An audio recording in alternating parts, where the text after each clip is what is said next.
año 1770, en Laufen, Alemania, nace quien iría a ser uno de los poetas y hombres más puros que ha tenido tal vez Occidente. Me refiero al así llamado divino Hölderlin. Federico Hölderlin fue desde niño amante de la naturaleza y amante de los viejos mitos del mundo clásico, amante de los griegos fundamentalmente. Él soñaba con que alguna vez esos dioses que estaban abandonando el mundo volvieran de nuevo a Alemania. Y escribió en Hiperión un diálogo muy potente. Es la conversación entre Hiperión y Belalmino, pero es de alguna manera su propia voz la que entra en esta conversación. Dice Hiperión: ser uno con todo, esa es la vida de la divinidad, ese es el cielo del hombre. Ser uno con todo lo viviente, volver en un feliz olvido de sí mismo al todo de la naturaleza. Esa es la cima de los pensamientos y de las alegrías. Esta es la sagrada cumbre de la montaña, el lugar del reposo eterno donde el mediodía pierde su calor sofocante y el trueno su voz y el hirviente mar se asemeja a los trigales ondulantes. A menudo alcanzo esta cumbre, Belarmino, pero un momento de reflexión basta para despellarme de ella, para caer. Ojalá no hubiera ido nunca a vuestras escuelas, a vuestros colegios.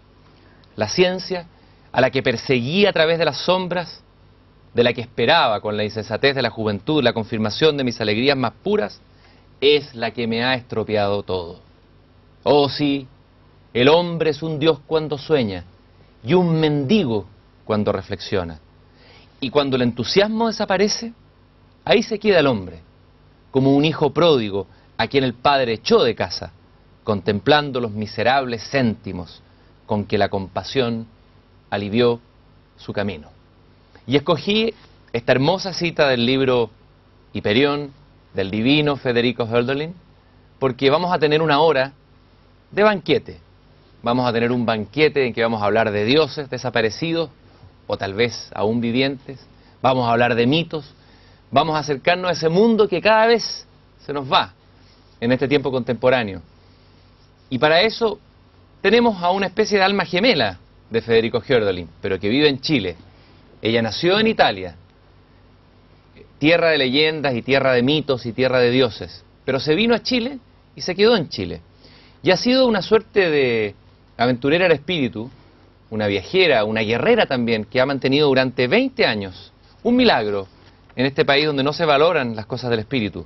Ha dirigido un centro de estudios clásicos de la Universidad Metropolitana de Ciencias de la Educación, y ahí en el viejo pedagógico o pedagógico, entre las bombas lacrimógenas, Giuseppina Gramático, amante del mundo clásico, enseña Orfeo, habla todavía Antígona y hace volar a sus alumnos con ese entusiasmo que la caracteriza. Quiero agradecerte, Giuseppina, a que estemos aquí en esta belleza nueva. Quiero agradecer a ti que me haya vuelto a invitar, a riesgo de que tus oyentes se cansen de mí. Bueno, yo no me canso nunca de hablar contigo y de volar hacia el espíritu. Vivimos en tiempo que el mismo Hölderlin definió como de miseria para el espíritu. Es decir, hoy día es poco frecuente escuchar en las conversaciones hablar temas del espíritu, casi como si el espíritu fuera una antiguaya. Sin embargo, tú has mantenido esa antorcha viva aquí en Chile, que es un país difícil de hacer estos proyectos, de llevar adelante, con lo que el mismo Hölderlin hablaba, con entusiasmo y con pasión. ¿Cómo fue que llegaste, Giuseppina, a enamorarte, en el fondo, a dedicar tu vida a estudiar esto que puede parecer inútil o aparentemente sin un resultado concreto en la vida cotidiana, el estudio del mundo clásico, dedicar tu vida a eso?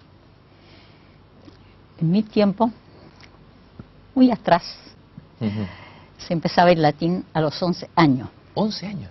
Y el griego a 14. Era muy difícil no enamorarse de lo clásico.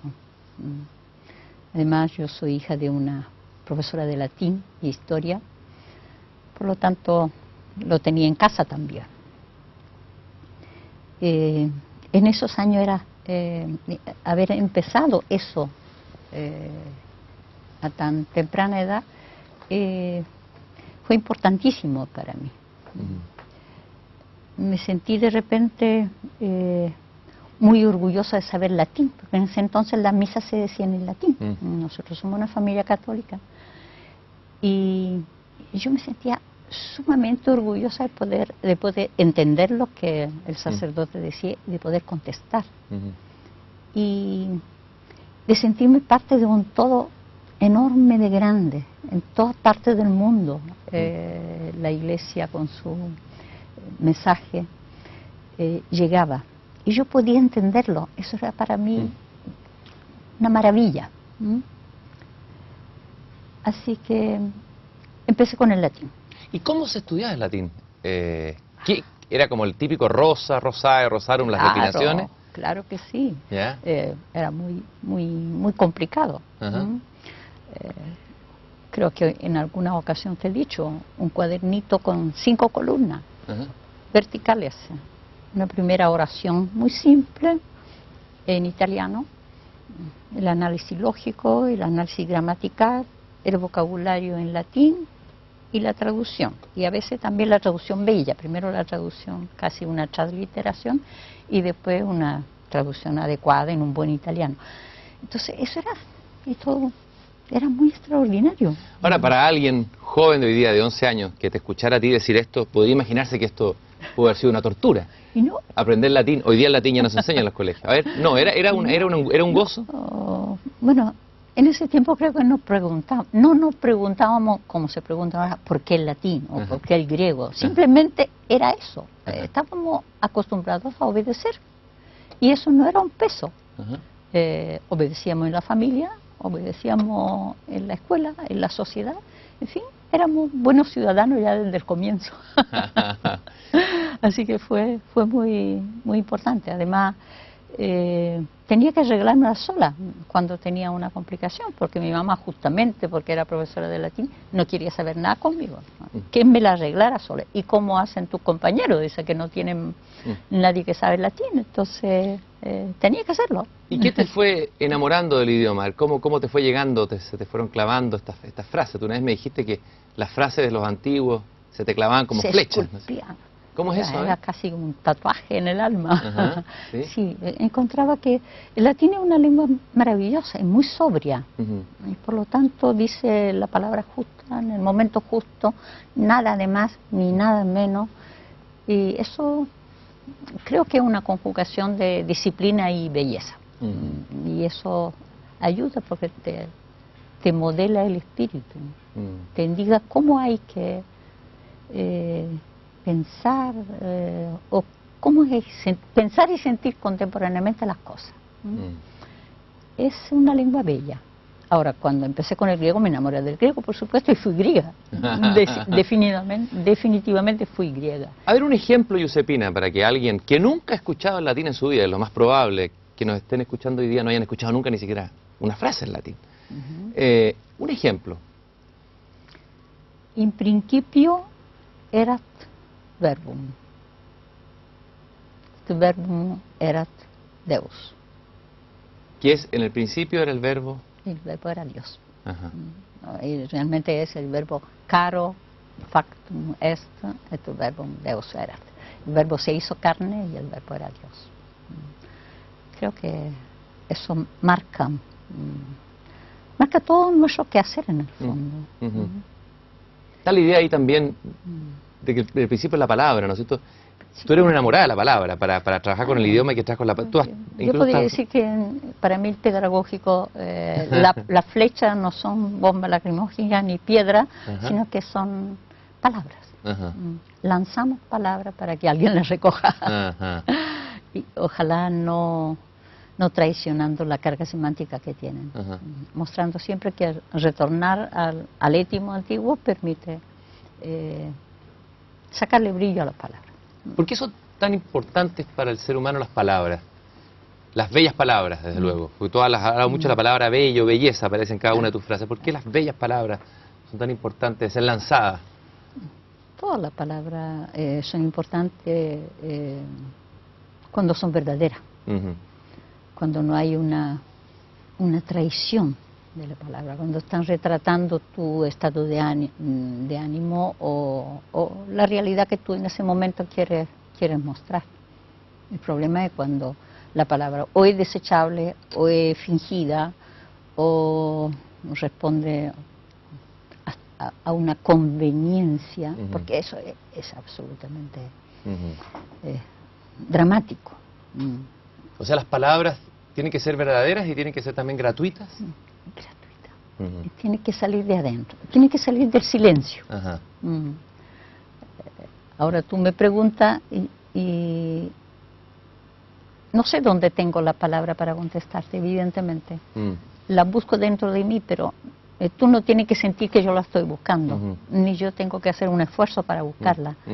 Tiene que salir simplemente de esa especie de concentración interior que tenemos adentro, si son veraces. Hoy día vivimos en un tiempo de mucho ruido, el sonido y la furia, como diría Faulkner, ¿no es cierto?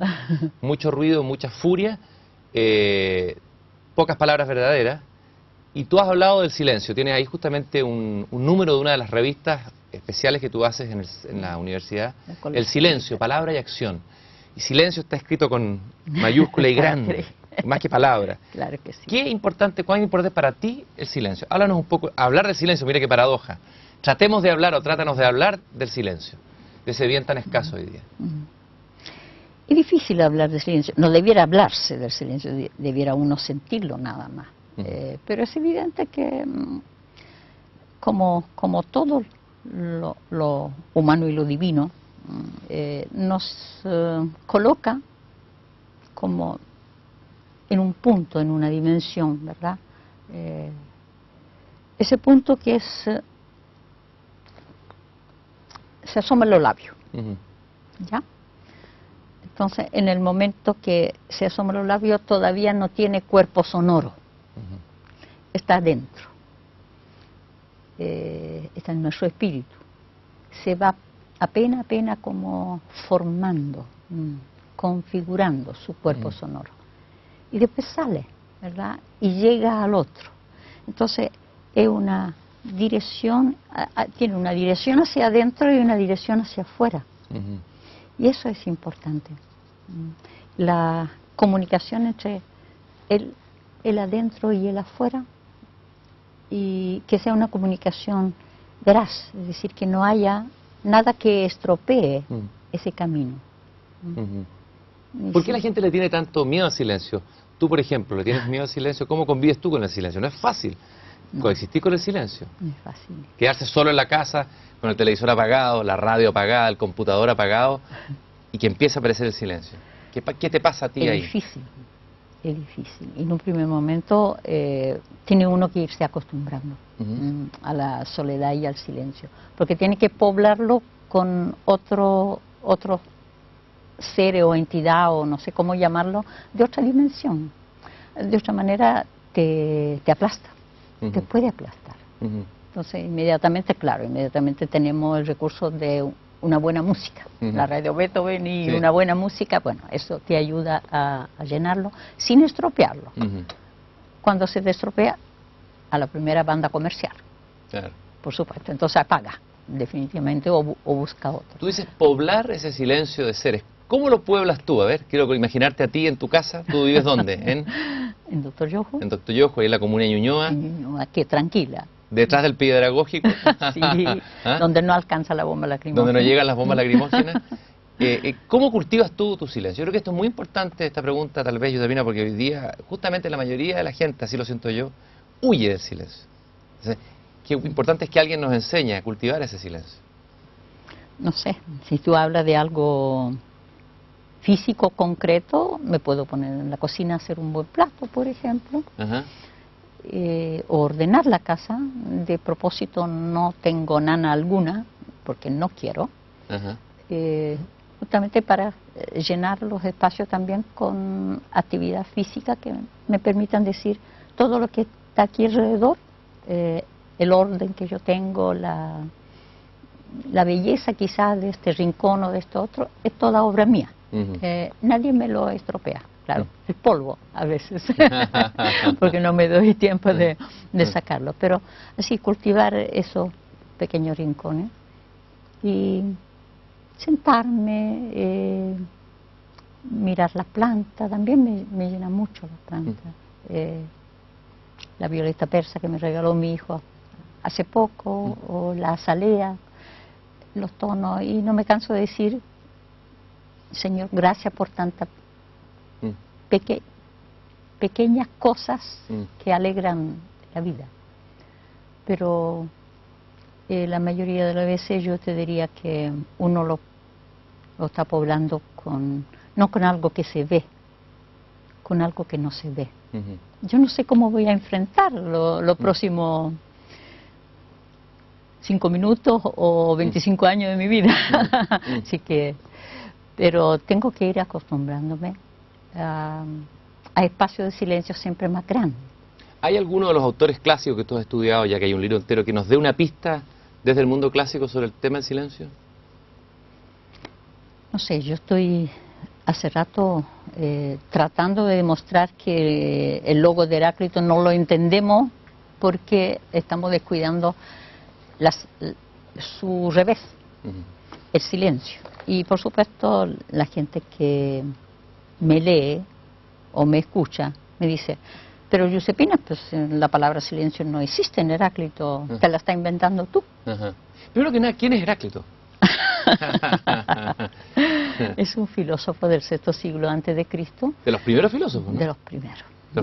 Después de Tales, Anaximandro y Anaxímenes. ¿Qué sabemos de él? Mucha leyenda. Pero... ¿Alguna leyenda sabrosa de Heráclito?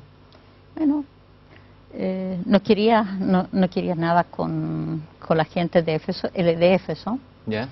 De un linaje sacerdotal. Renunció a todos sus derechos en favor de su hermano y se dedicó a la filosofía, a escribir, a pensar, no sé si a escribir, pero a pensar. Y tiene fragmentos, nosotros tenemos de él fragmentos, no sabemos si escribió un libro, se habla del libro de Heráclito, pero no sabemos si existió realmente. ¿Por qué fue tan importante, por qué es tan importante Heráclito? Aparece citado en toda la historia, bueno, por Nietzsche. Gonzalo Rojas, nuestro poeta chileno, tiene un poema, siempre habla de Heráclito. A ver, ¿cuál es la importancia de Heráclito, de esta especie como de primer protofilósofo o prefilósofo? Yo creo que hay que verlo junto con Parménides. Son una diada, diría, muy importante. Nosotros decimos así, el filósofo del ser, Parménides, el filósofo del devenir, Heráclito. No hay una oposición entre ellos, como se ha pensado, y creo que es algo retórico, pero no es así. El ser y el devenir no pueden oponerse, se complementan, se fusionan, así como el silencio y la palabra. Siempre que pienso en Heráclito, bueno, desde mi ignorancia, me imagino un río. Bueno, por la vieja frase que uno no se baña 2 veces en el mismo río, o sea... Claro, es que el río fluye. El fluir, que somos puro movimiento, cambio permanente, ¿no es cierto? Claro, claro que sí. Y ahora, ¿cómo entra el silencio en esta idea de él? ¿Dónde encontraste tú una pista para entender el silencio en Heráclito? Es que no podemos entender el logo. Logos. No se puede entender. ¿Qué significa logos, la palabra etimológicamente? Logos, de la raíz del verbo decir, que también es una raíz que del verbo recoger, como dice Heidegger, aunar, recoger. Entonces, claro, si tú reúnes un cierto número de letras, vocales y consonantes, formas una palabra. Por supuesto, los avanguardistas de la poesía pueden poner letras y vocal y consonante que no tienen nada que ver y no forman ninguna palabra. Claro. O forman algo que debería ser una palabra, pero no lo es. Porque la palabra no reúne signos al azar. Y si digo Dios, digo Dios. Y uso una raíz, griego C, que significa colocar, fundar. Porque Dios es cimiento fundante del todo. Eso es nuestra interpretación. Puede filológicamente ser correcta o no serlo, mientras no haya una mejor. Y así, entonces, sabiamente la palabra reúne signos que tienen una suerte de imán adentro. Empédocle diría, bajo la fuerza de filotes, la amistad o el amor, llámalo como sea, se unen y forman eso que es esa palabra.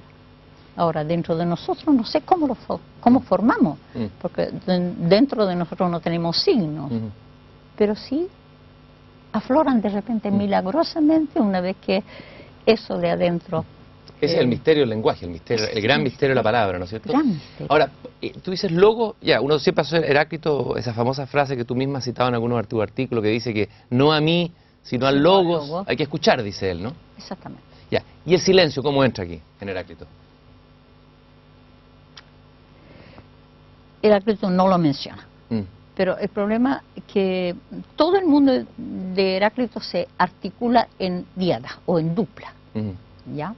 Tú puedes encontrar cualquier tipo de dupla, que se oponen, que se complementan, que se suceden uno tras otro, joven, viejo, por ejemplo, o oscuridad, luz, vejez, juventud, etcétera.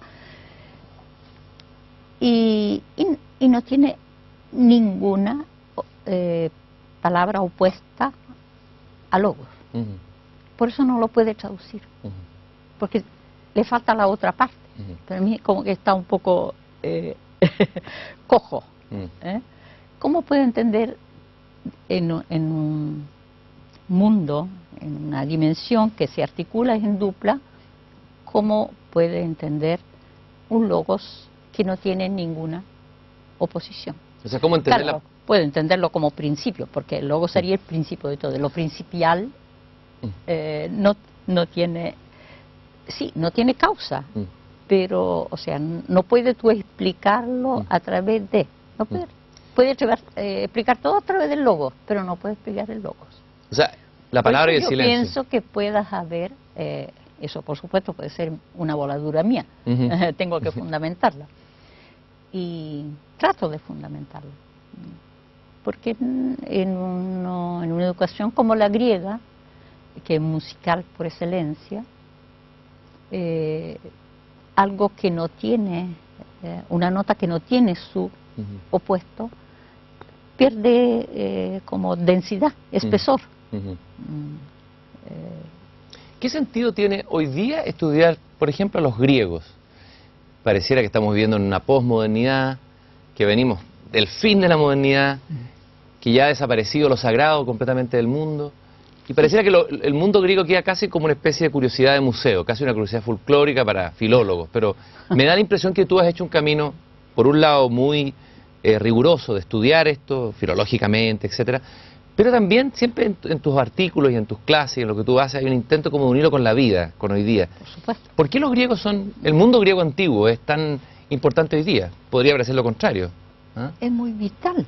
Yo creo que justamente por eso que dices tú, porque venimos de una modernidad y de una posmodernidad que al parecer borró todo. Está borrándolo todo. Ahora hay que empezar de nuevo. La vida del espíritu no cesa porque a nosotros hombres simplemente se nos ocurrió que eso estaba obsoleto o que estaba pasado de moda. La vida del espíritu nunca va a ser obsoleta. Entonces tenemos que encontrar el modo para reiniciar, reatizar esa chispa. Y qué mejor que los griegos, que lo sintieron por primera vez con tanta fuerza. ¿Qué le debemos nosotros los griegos? Todo. El hecho de estar aquí parados, todo. Pero lo más importante, de lo que somos, sin darnos cuenta a lo mejor. No sé, quizá la dimensión estético-ética de la belleza entendida no como simplemente belleza, como belleza verdad, como belleza bondad. Quizá, sobre todo belleza verdad, porque una belleza... nada que no sea verdadero puede ser bello. ¿Puede haber una belleza no verdad? Sería una ficción. Bueno, las musas en Hesíodo nos dicen eso. Nosotras, dice, podemos cantar ficciones, cosas semejantes a la verdad, pero que no son verdad. ¿Es como el canto de la sirena? Pero, no sé si es como el canto de la sirena, es algo más. Por primera vez, y por eso Hesíodo alguna vez considerado el primer filósofo de Grecia, sin ser un filósofo, justamente por esa frase de la teogonía, en boca a la musa, que Hesíodo pone en boca a la musa, que dice que pueden decir cosas mendaces, pero si quieren, puede decir verdad. Entonces, la filosofía cuelga de ese sí queremos. Había que ver cómo lo hacemos nosotros, ¿verdad? En qué momento en nuestro espíritu se plantea esa necesidad del deseo de lo verdadero. No sé cómo, evidentemente está ahí detrás una inspiración. Tú a veces convocas, siempre estás convocando a seminarios, nos llegan invitaciones tuyas de correo, el entusiasmo, y organizas viajes a Grecia, seminarios en la UMCE, por ejemplo. La otra vez organizaste algo en torno a la verdad. ¿Qué es la verdad, no? Quod veritas. Y yo dije, wow, qué invitación tremenda. Además, decir hoy día verdad con B mayúscula es políticamente incorrecto. A ver, quod veritas. ¿Qué es la verdad? Quid veritas, perdón. Es increíble. A ver, hablemos un poco de la verdad, esa palabra un poquito gastada y mal usada también, ¿no? Mal empleada muchas veces. En nombre de la verdad se han hecho barbaridades. Claro, no. A ver, ¿qué has descubierto tú de la verdad?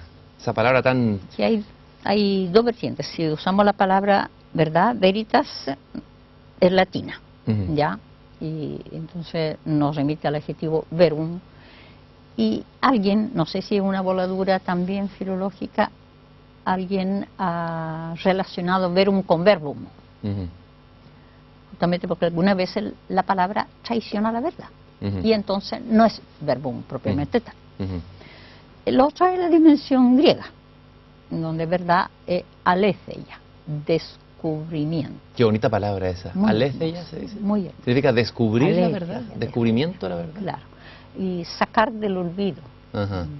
Está la alfa que niega y la palabra lece, o el verbo lanzano, ocultar. La palabra lece, ocultamiento, por lo tanto, olvido.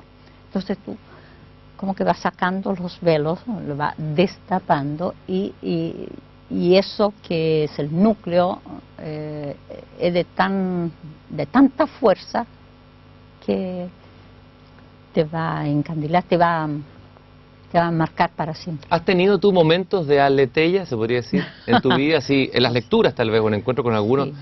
¿Qué momentos recuerdas tú? Que tú digas, ahí se desocultó la verdad, ¿cierto? Apareció lo que estaba escondido.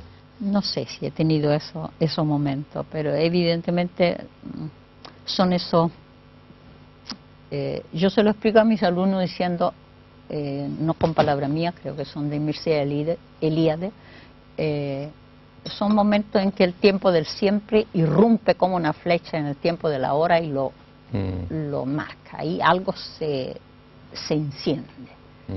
Entonces, si tuviésemos que hacer un mapa de nuestra existencia, a lo mejor borraríamos muchos años, nos quedaríamos con unos segundos. Y podríamos hacer toda una vida de 70 años, puede ser resumido en 3 puntos o en un punto. Digo 3 porque lo puedes juntar, claro, y formar una figura.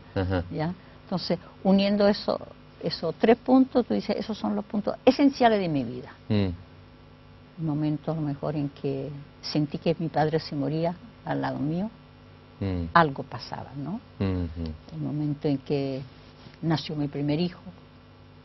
En fin, una boda, una muerte, un nacimiento, o simplemente un momento en que me despedí de Erice, la ciudad en que acostumbraba a pasar mi veraneo. Fue despedirme del Balio, que es el jardín público, y estaba el rocío de la mañana y la gotita de rocío en las barras del jardín, del cerco del jardín, estaban colgadas ahí y hacían otro tanto arco iris, y eso quedó grabado en mí. Eso es, creo, el recuerdo de belleza más intenso que tengo. Epifanía, ¿no es cierto? Exactamente. Aletheia. Epifanía. ¿Es posible encontrar la verdad?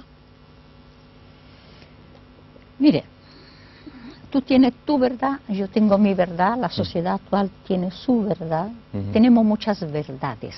Ahora, la verdad con mayúscula es difícil. A ver, yo me planteé el tema, porque tuve que trabajar el tema para ese encuentro, tuve que introducirlo.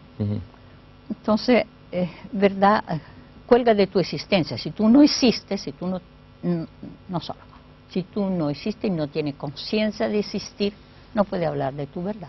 Pero esa es tu realidad, en el fondo. Es la realidad, pero en el momento que tú tomes conciencia de eso, deviene tu verdad. Pero no sé por qué, no sé cómo, nos percatamos de que esa verdad particular no es sino una faceta de otra, infinitamente más grande, que es con mayúscula, y que tiene algo que ver con lo divino. No me pregunte por qué, no sé. Es algo que se asoma sin que tú puedas dar una razón, un argumento. Deberíamos tener argumento, pero argumento es una bellísima palabra griega. ¿Qué significa? ¿De dónde viene argumento? Brillante, argos. ¿Qué es lo que es argos? Brillante. Brillante. Entonces, los argumentos deben ser brillantes, es decir, tienen que poder convencer a primera vista, no tienen que ser razonados o racional. Entonces, ¿cuáles son los argumentos? ¿Cómo tú, al percatarte de que existes, y que existe todo un mundo no solo orgánico, físico, entonces no existe solo el ramo de flor, el sillón en que yo estoy sentada, sino que existe mucho más. Entonces, en la medida que tú te percatas de que eso, de que todo aquello que es palpable, medible, no es simplemente un efecto de una causa infinitamente más grande, infinitamente más alta, que tú apenas logras vislumbrarla.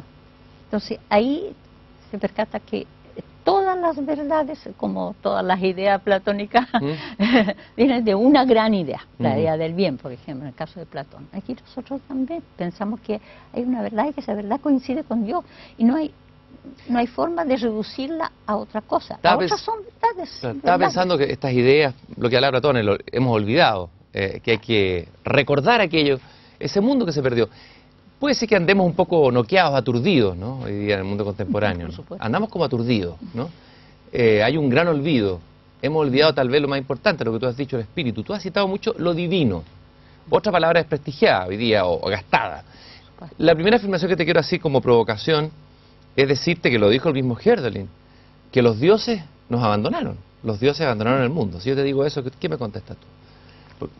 Bueno, otras veces creo haberte contestado. Somos nosotros que hemos abandonado a los dioses, no los dioses que han abandonado. A ver, el ¿cómo mundo. es eso? No es posible.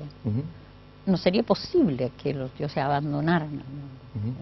Ellos han configurado un orden en que todos nosotros existimos y nos movemos, hasta un himno de Cleantes, un estoico griego, que nosotros prácticamente repetimos en la liturgia cristiana, que en él vivimos, nos movemos y somos. En él somos. Y lo mismo podríamos decir de la verdad. En ella somos. Toda vez que las abandonamos, estamos traicionando. Pero no solo traicionándola a ella, traicionándonos a nosotros mismos. Porque en la medida que existimos, formamos parte de esa verdad. Solo que somos minúsculas facetas de la verdad grande, inmensa, que nos desborda. Y justamente eso que nos desborda es lo importante. Heráclito mismo hablaba de eso a propósito de la ley divina, otra vez, ¿no? El nomos theios. Entonces decía que todas las leyes humanas se retroalimentan o se apoyan, se afirman o sostienen sobre una única ley, la divina, que todas las excede, todas las desborda y siempre hay más. Yo te hablé de los dioses porque también esta pluralidad olímpica me parece maravillosa del mundo antiguo. Entendiendo que obviamente el Dios único tiene también un valor maravilloso y bello, etcétera, pero esta pluralidad, que haya muchos dioses, me parece que le da una riqueza al mundo antiguo. De todos los dioses del Olimpo, ¿cuál es tu dios preferido? ¿O tu diosa preferida? Tráenos un dios a presencia, Josefina. Apolo. ¿Apolo es el que más te gusta? Apolo y Atenea, para Ya. decir A mí Atenea me la gusta. sabiduría y el brillo. ¿Cómo era Apolo? A ver si lo pudiéramos ver visualmente. El más bello efebo griego que tú puedas imaginar. Ajá. Bueno, las estatuas griegas, tú no sabes nunca si son estatuas de un efebo o estatuas de un dios, Ajá, claro. porque los griegos parece que lograron percatarse que cuando el ser humano adquiere una belleza o una dignidad, mejor, más que belleza, ¿no? Una dignidad, casi una majestad fuera de lo común, es porque se acerca a Dios. Y si los dioses asumieron forma humana es porque saben que la forma humana es la más perfecta entre todas las formas. Esto se conecta tal vez con esta idea que está tan de moda hoy día, un poco New Age, de que todos tenemos un Dios adentro, que somos dioses en el fondo, ¿o no?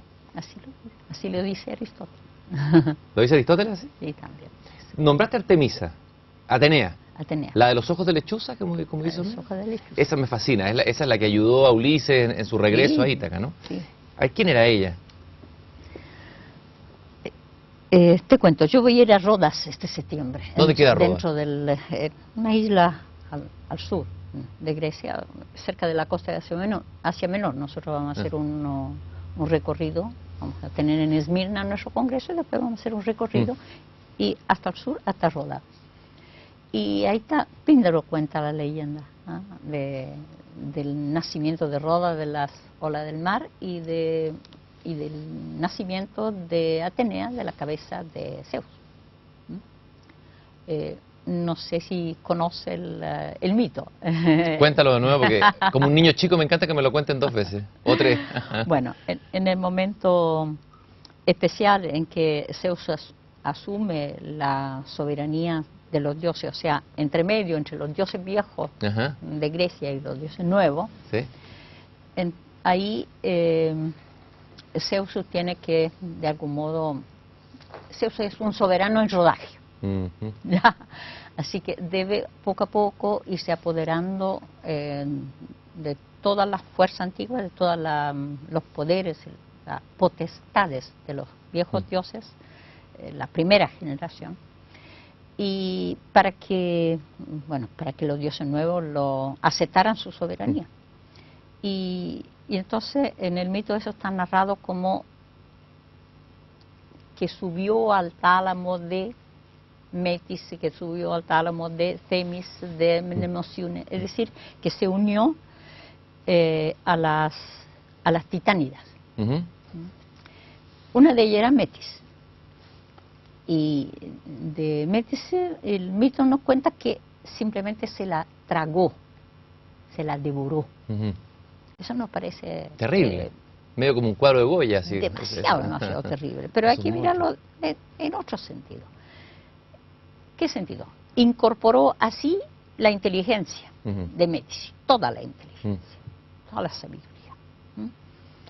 Y de ella, evidentemente, nació Atenea, pero Atenea estaba dentro de Metis cuando Zeus la devoró. Por lo tanto, no salió, no vio la luz del ser antes. Entonces, hubo un momento.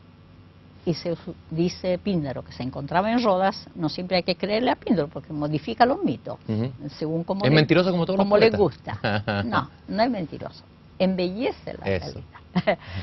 Entonces dice que Zeus se encontraba en Rodas, ahí bajó como una lluvia de copos de oro en el momento del nacimiento de la diosa y pidió a Hefesto que golpeara, porque tenía un enorme mal de cabeza, que le golpeara la cabeza, y ahí salió con un grito de guerra y un brillo extraordinario Atenea de la cabeza de Zeus. Eso fue muy interesante, dice que quedaron asombrados, Urano, Gaia, en fin, todas las viejas deidades quedaron asombradas por la belleza y por la fuerza poderosa como trueno de la voz de Atenea, bueno, hija de Zeus era, ¿no? Y bueno, Píndaro cuenta, entrelaza a ese mito, entrelaza otro mito, porque Rodas emergió en ese momento sobre la superficie de las olas, no estaba antes. Y nos cuenta qué había pasado.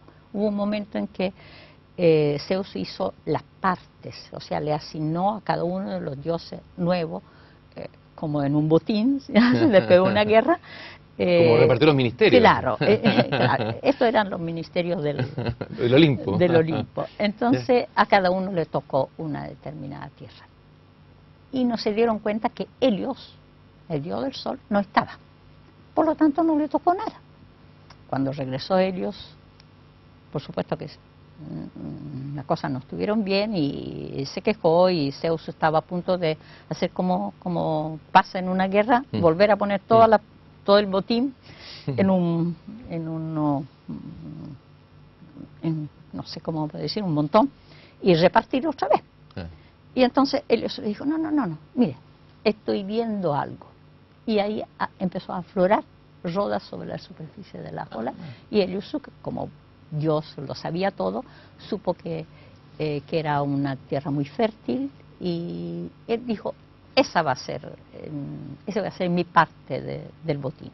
Y le pidió a la Quesis, una de las Moiras, que pronunciara como la palabra de asentimiento, como el gesto de Zeus. Cuando la palabra dicha, fatum dicen los latinos, y el gesto de asentimiento, de donde viene la palabra latina numen, nuo, anuir, asentir con la cabeza. Entonces esos dos gestos, el gesto de asentimiento de Zeus y la palabra de la Moira, la Quesis, hicieron que, o sea, le asignaron Rodas a Helios. Y entonces Helios le pidió a los rodienses, los nuevos habitantes de las islas, bueno, primero se unió en matrimonio con el espíritu, la ninfa del lugar, Rodos. Rodos significa rosa. Por eso se dice que Rodas es la isla de la rosa. Dice que es muy bella, no la conozco todavía. Entonces hubo esta unión con Rodos, y al mismo tiempo Helios le pidió a los nuevos habitantes que subieron al monte y que edificaran un templo e hicieran los sacrificios correspondientes, instaurando el culto de la diosa Atenea, que era la diosa del lugar. Y así lo hicieron, pero un poco volado como eran, se le olvidó llevar el fuego. Píndaro dice, se le olvidó la semilla del fuego ardiente, algo así. Y claro, una vez edificado el templo, debían sacrificar la víctima. Y no había fuego, no se podía sacrificar la víctima. Y por lo tanto se hizo una ofrenda, como la ofrenda de la primicia, ¿no? Tú, cuando hablas de todos estos dioses y estos personajes, pareciera que existieran realmente, que uno comienza a meterse en tu historia y pareciera que existieran realmente, pero es curioso escuchar esto en un mundo donde ya no hay dioses. Lo que hablábamos de decir, no están presentes en nuestra vida cotidiana, porque en este mundo griego los dioses estaban en el mundo, ¿no? Estaban presentes, habían conversación, uno lee los libros. Los antiguos poetas así lo creían. Y bueno, cuando los dioses... Para ti son seres vivos, ¿eh? No son solamente, los mitos no son simplemente como cuentos así... A mí son un camino para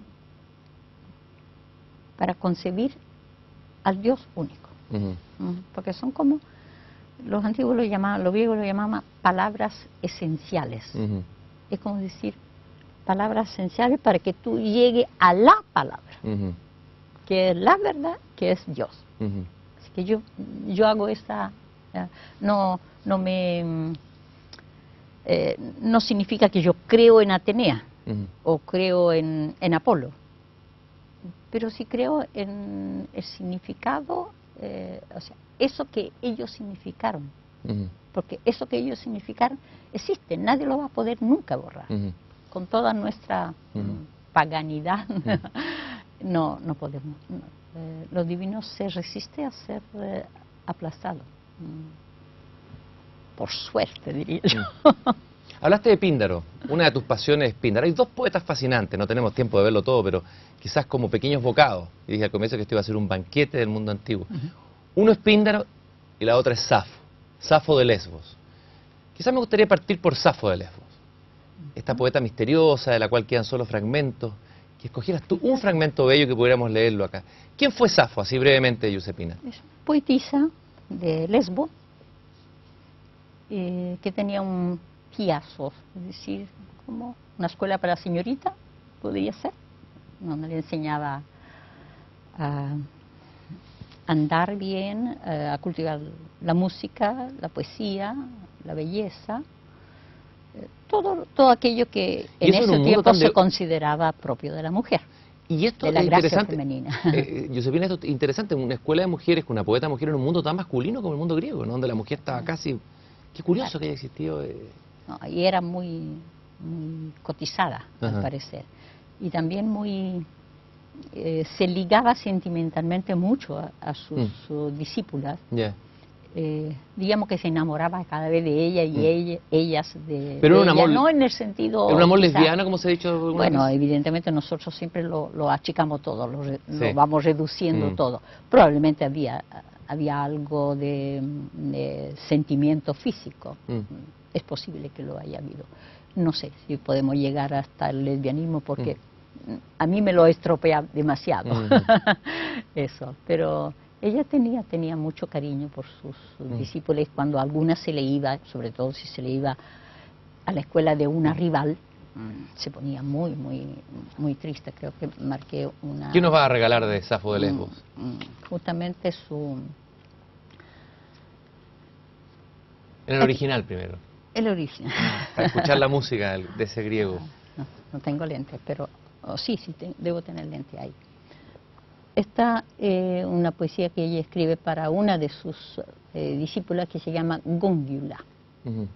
Dice, Gongyula, pefanti lavoisa. No sé reconocer la palabra porque está fragmentada. Hace deute pothos ti amphipótatai, tancalan, agar catagogis auta eptoisa idoisan. Ego de Jairo, yo me alegro. ¿Y cómo traduces eso? Un momento. Yo me alegro, kai gar auta depota emenfeto Cuprogenea. Te ruego, Gongyula, ven de inmediato a mí. Ven con la gran cítara. Vuelan o aletean alrededor tuyo deseo y amor. Eres tan bella. Tu túnica misma perturba a quien te mira. Yo me alegro, me regocijo, o siento júbilo al verte. Ella misma, la diosa de Chipre, Afrodita, te reprocha, como que te reprocha de ser más bella que ella misma. Qué bonito, qué hermoso, qué delicado ese fragmento. Giuseppina, en estos minutos que nos quedan, los pocos minutos, porque el tiempo, se nos va. Nuestro enemigo, como dice Baudelaire, nos va pisando los talones. Me gustaría tal vez hacer como una reflexión más profunda y personal. A ver, si tú miras para atrás tu historia, que es muy interesante, tú llegaste a Chile hace, ¿cuánto? ¿20 años? Más. Los 55, no, imagínate. 40 y tantos años. Después tuve 10 años en Italia, pero... Sí. 20 años tienes el centro de estudios de la universidad. Sí, claro. ¿Cómo fue, a ver, este viaje tuyo, como un viaje un poco de Ulises, o de Eneas? Fue tu propia Eneida. ¿Cómo fue este viaje a Chile, dejar Italia, volver acá? ¿Qué crees tú que había detrás de este destino tuyo? De partir de este mundo que tú tanto amas, pero traerlo acá, a este lejano fin de mundo que es Chile. Mucho más simple de lo que tú imaginas. En Italia la esposa sigue al esposo. Nos casamos y nos vinimos para acá porque él vivía ya aquí hace unos 8 años. Por lo tanto, no hubo otra cosa que seguirlo. Ese es el acontecimiento exterior, pero tú mismo nos has enseñado que detrás de los acontecimientos... Por supuesto. Hay algo más. ¿Qué has descubierto tú? ¿Qué crees tú que había en tu destino, digamos? Yo creo que había mucho entusiasmo por lo que hacía, porque yo estudiaba estaba haciendo concurso de cátedra, había ya aprobado mis exámenes escritos, tenía que hacer los orales. Pero creo que cuando uno tiene 25 años probablemente empieza a preguntarse si la vida es solo eso. Solo libro, solo estudio, por grande que sea eso. Creo que se necesita algo más. Como el ser mujer no es completo. Dentro de mí probablemente deseaba un amor, hijos, una familia mía. Y creo que detrás de eso, detrás de ese sí, que fue dicho muy rápidamente porque nos casamos en 2 meses y nos venimos, y bueno, esa fue una aventura. Yo no conocía ni lengua, ni el país, ni nada. Y mi marido estaba aquí hace 8 años. Entonces, eso también fue una aventura. Mi marido podría haber tenido una legión de diamantes, no la tuvo, por suerte. Tus amantes fueron los poetas. Píndaro, Píndaro, Homero. Así que mi marido me quiso mucho. Yo aprendí a querer, porque se aprende a querer. Y bueno, tengo la alegría de poder decir que en el 75, cuando él falleció, lo quería muchísimo más que en el 55 cuando nos casamos. Es decir, que construimos una vida en conjunto y fue muy hermoso. Me gustaría terminar y cerrar el programa con que tú me citaras esos versos que yo aprendí de ti, de un poeta que se llama Salvatore Quasimodo, que yo creo que resumen todo lo que hemos conversado, de manera poética, y además dejan un misterio. Son el misterio del hombre, el misterio que somos, el hombre y la mujer, el ser humano en el fondo. ¿Cómo son esos versos en italiano? ¿Te los recuerdas? L'uomo sta solo sul cuor della terra, trafitto da un raggio di sole, ed è subito sera.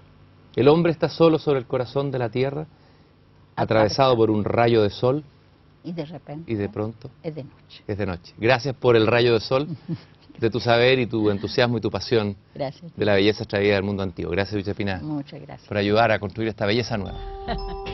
Muchas gracias.